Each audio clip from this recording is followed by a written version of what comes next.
of the change that we're all experiencing in our community. We've taken every measure available to us. The City of Quesnel is using best practices with respect to our bylaws. We've increased our bylaw officer complement. I hope most of you have seen a change in the nature of the panhandling that's occurring downtown. As a result of that, that's one change. We've added RCMP officers, but as I've said to your organizers, the RCMP is a federal agency, and while we as taxpayers pay for 70% of our detachment, we don't control how those positions get filled, and we don't control how those positions get deployed except on the margins. So we are working hard to make sure that we get a full complement of RCMP officers and that they're deployed appropriately. But at the end of the day, we've been working in isolation as a council. Yelling at each other on Facebook doesn't constitute public engagement. What you're doing today constitutes public engagement. Showing up, writing letters, writing petitions, giving council the ammunition we need for a message we've been giving to the province over the last 4 years. And our message has not been well received. I was vilified the last time we took this on, and some of you may have seen the headline in the Quesnel Caribou Observer and heard the interviews on CBC, where we asked questions about whether this harm reduction approach that's being taken to give individuals with mental health and addictions issues their drug paraphernalia, a warm bed, warm food, all the things that they need to be in our communities and to be safe from transmittable diseases. And yet the one thing that they need to get through their day is illicit drugs that they obtain for the most part by stealing other people's property. We've said to the provincial government for the last 4 years, you are going to lose your social license for the approach you're taking with people with mental health and addictions. They do not have more rights than our tax-paying citizens. They do not. And we cannot support a system which means taxpayers are paying for all of the supports for those individuals and then have to pay for their drugs with their personal property that they steal from their backyards and their carports and from their vehicles. That's a message that we've been given. The last time that we raised this message, about 2 years ago, there was a banner headline because we were asking questions about the Elliott Street new housing project, how it would not turn into another Seasons house. The banner headline was, Mayor Bob Simpson threatens the lives of homeless people with his vote-getting behavior. When I wrote a column asking questions about where's the community harm reduction strategy, where are we getting funded to pick up the needles that are left behind? Where are we getting funded for the extra bylaw we have to put on the streets? Where are we getting funded for the extra RCMP that our taxpayers have to pay for in order to deal with these issues? I was the most dangerous politician in Canada from New Brunswick to Victoria for just asking the questions. We've been asking the questions, we've been lobbying the government, we've been attempting to get more supports for our community, including more stringent prosecution. Our RCMP officers get the vast majority of these individuals, and the fall down is when it goes to the court system. Many are not prosecuted, most are put on the street the next day, and those who are prosecuted get the lightest sentences possible. Those have been our messages. Before I went off on a little bit of vacation, thankfully there was no smoke and fire this year and I was able to get away for a little bit, I said to the Downtown Association, as a best practice community in Quesnel, and you'll see if you come into council tonight, we're introducing a new nuisance bylaw that has stringent restrictions in many of our streets in our downtown core. We are at risk of some of these legal outfits challenging our municipality. And unlike Penticton, unlike Kelowna, unlike Surrey, unlike Nanaimo, where community had risen up and said to council, you need to do something, we did not have that organized voice here. And so we were susceptible if somebody took a run at us, because all of the work we've been doing has been leadership on the part of council without that demand from the community except on social media. So when Ev and Deb and Kevin approached about organizing this, about organizing letters, about having a rally today, to a person, council said, thank you. Long overdue. It's the reinforcement that we need in our community that our citizens want something different, that they want their community to be safe, and they want their rights respected to have a safe community to live in once again. So on behalf of council, I want to thank you for coming out today, and I hope that this is the beginning of a movement, as Deb has indicated. We need pressure on the prosecution services to actually prosecute. We need pressure on the provincial government to make sure that whatever they're doing on the one end of harm reduction, they equip local governments to do on the community harm reduction side, so we can prevent the crime that's happening in our community and make our community safe again. So I look forward to working with you on this. I look forward to hearing your stories today. And as I've warned the organizers, council has to start meeting at 5, and then we have an open meeting at 6. And I hope some of you will attend. There'll be an opportunity for questions at the end of that meeting as well on the public domain. So again, thank you very much for being here today.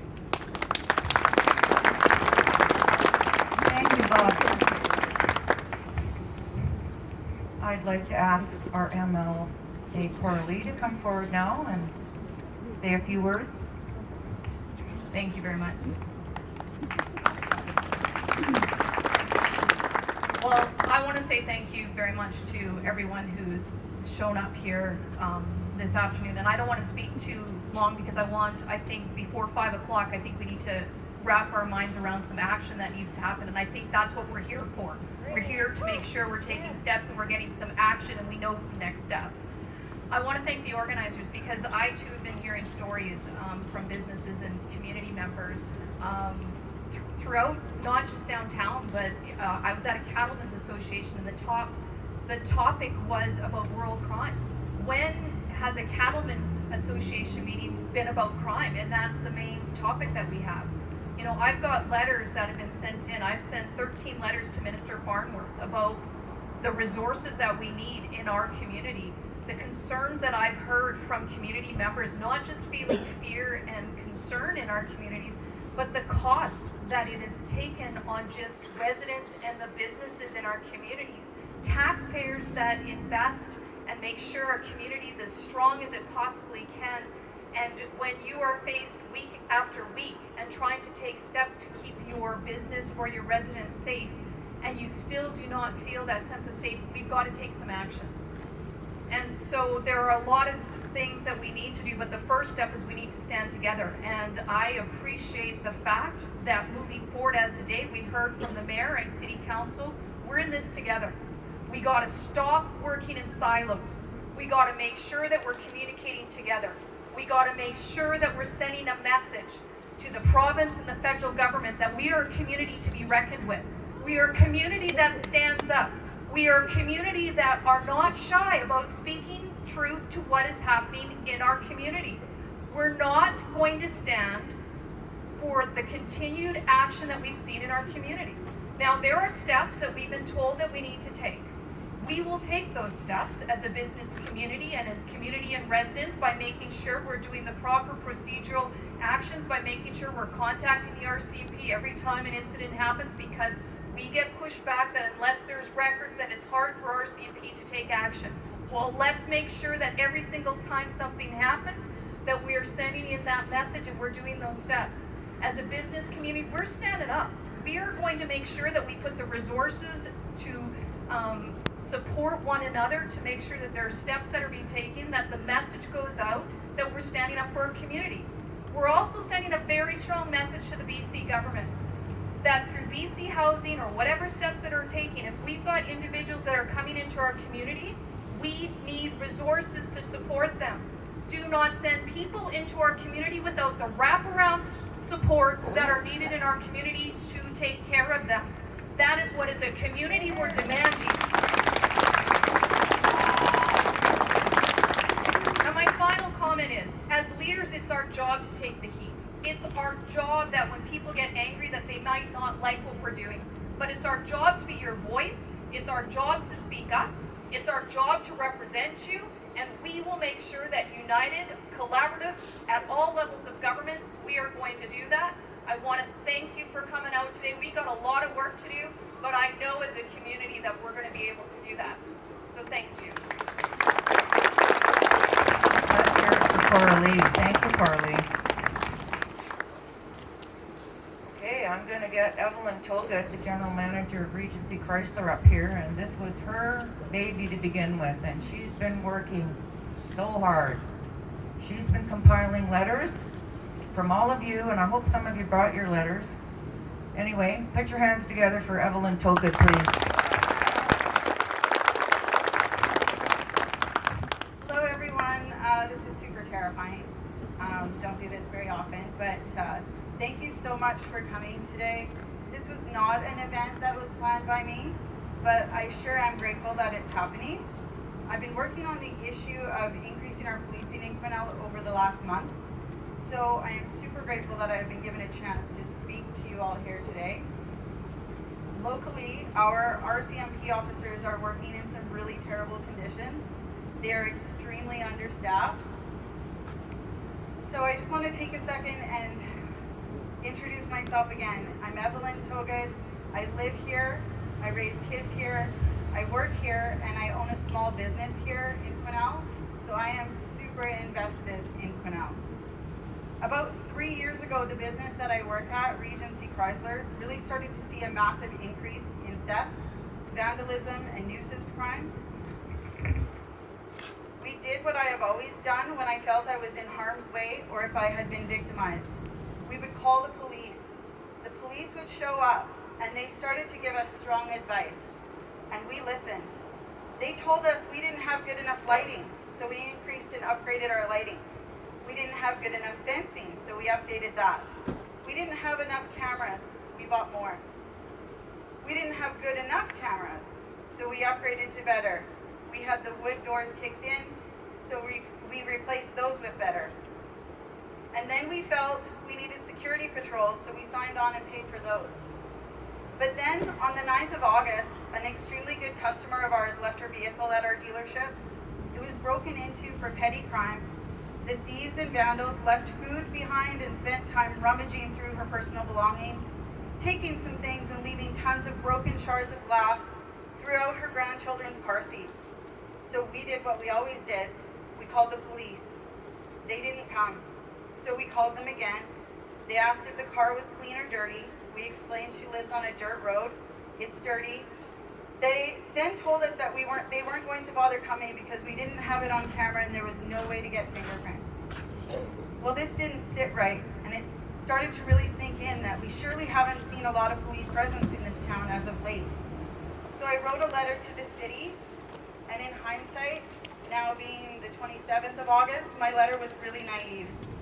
2 days later, 2 more amazing customer vehicles would be absolutely ransacked and vandalized. But this time, the cameras caught it all. The crime scene was massive, and we were sure that this time, surely this time, the RCMP would come, and they would get these guys. Well, they didn't come. So I called again, and this time, begging them to come, letting them know I had quality video and a crime scene that I thought was just absolutely open and shut case. They did come, and they are working on a case, but as of today, I am still not aware if an arrest has been made. What then took on a life of its own was when I started to share my frustrations and to start asking questions. And I have to be really honest, while I'm getting a lot of answers, the truth is, it is just making me ask more. What I learned in my quest to find out where all the police officers were broke my heart. You see, first I found out that the provincial government has not fulfilled our local detachment in years. I learned that we are supposed to have 21 in the city and 9 members to cover our rural areas, and it just kept getting worse the further I went. I found out that the city sent a letter to the province asking for this to be corrected immediately in June of 2018. Since then, the city increased their budget, allowing for 23 in the city. That sounded good until I kept asking more questions. You see, we could increase our complement to 30 at a tax increase. But the point I'm trying to make is that we can set a higher limit, but when the province won't even bring it up to the original complement, my question then becomes, what is the point of taking away more funds from the budget to put in a savings account that never gets used? In June of 2018, that letter that the mayor sent to the province, it stated that we only had 16 officers for all of Quesnel for every shift. Now I am told we have roughly 17 to 17 and a half, but here is some more good and more bad news. The good, the RCMP is a great employer. They pay leave, so medical and maternity and such are paid leave. If that position in our local detachment is on paid leave, the bad news. Guess what? There is no relief, no replacement while they are off. So at this point, no one has been able to tell me exactly how many officers are actually boots on the ground. And this scares me. Now, many of you here believe and trust me. I have been told to my face, online, everywhere, that more police won't solve our problems. I've heard that this is everyone from the emergency shelter's fault, the prosecution's fault, the province, the society fault, and everywhere in between. And I want to be very clear. I don't blame anyone. In my opinion, this is not any one particular group's fault. This is not the fault of the RCMP, the city, the shelter. I don't care whose fault it is. I want better, you want better, and we deserve it. Our tax dollars should be just as important as any other person in this city, province, or country. I know that more policing is not going to solve all of our problems, but I believe it's our first step to it. I don't think you can have clean streets and crime reduction without having the proper structure and team in place. I don't believe you can have law and order without law and order. I am no expert, but I can do basic math, and I know at the end of the day, my approach may sound too simplistic for some, but I don't care. I want a police department fully staffed and fully engaged. So first, instead of blaming, let's all share that and let's stop that right now.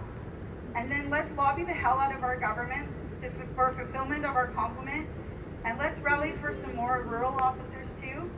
Let's send binders of letters and our stories to the city, the province, and the federal government until they actually see us. When we have succeeded in that, and our local detachment will then be able to have enough staff for a major crimes unit and a prolific offenders unit, maybe then they can build stronger cases or move them along faster. I am told that our officers are averaging over 90 cases per officer, and I'm also told that this is a rate more than 50% higher than officers in Surrey. This is not fair to them or us. Quesnel needs tourism to diversify this town, and we need to make sure that we want to show off its heritage and its people.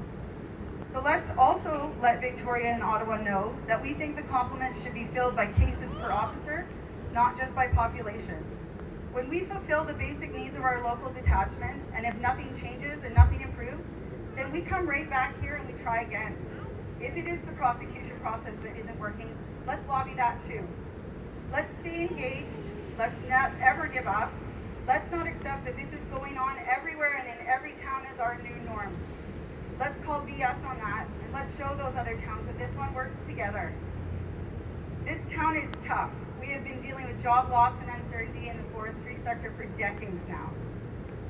We are tough, we are hardworking, we are generous community people, and we are proud, and we take care of each other. I believe that we by no means as a mass want harm to any life. We want to feel safe, and we want to be secure. We just want more resources. We deserve to feel safe, and we deserve to make an honest living without having it in jeopardy. So I'm going to listen carefully to anyone else who speaks today. Then I'm going to wait for that meeting inside to be over, and then I'm going to go inside and hopefully I will get the opportunity to ask 2 more questions. 1, if you know you won't get anywhere near the 23 in the complement, where does that budget money go, and why isn't it being spent on safety and security in other ways? And 2, why haven't you sent another letter to the province after nothing changed in over a year? Okay, that might be 3. But anyways, thank you for your time, Quesnel, and thank you for showing up like I knew you would. Thank you, Evelyn. Kevin, are you going to come up and say a few words? I know you didn't want to, but can I cajole you into this?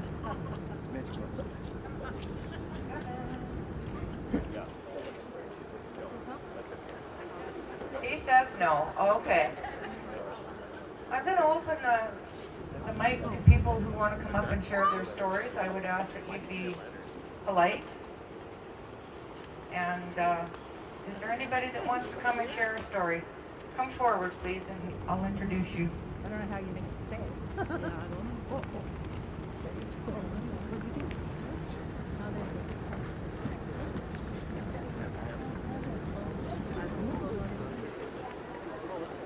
Juliana Lucas. Hello, everybody. I've been living in this city for 35 years. And when I came to Quesnel, we even went to Lloydminster. For 2 weeks, we forgot to lock our doors. But nothing happened. Really good Quesnel before. I don't know what's happening now. So, many